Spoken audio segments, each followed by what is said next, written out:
Interest rates have risen, and now it's actually possible to get some yield on your money without leaving it in a savings account. So if you're sitting on savings and you're saying, hey, I'm not going to use this for a couple of years, I want to make sure I'm getting something on it and it's not just being completely eroded by inflation, here are three options.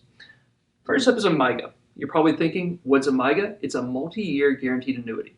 It's an insurance company saying, we'll pay you X% per year for a specific term. Right now, I've seen some that have 6% yields for 4 years. It's a really solid return, probably about as good as you're going to be able to find.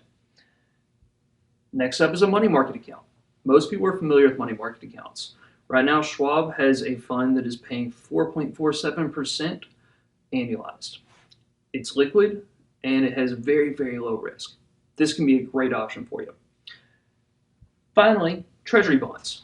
Treasury bonds are boring. They're not anything exciting, but a one-year Treasury is paying over 5%, and it's backed by the full faith and credit of the U.S. government.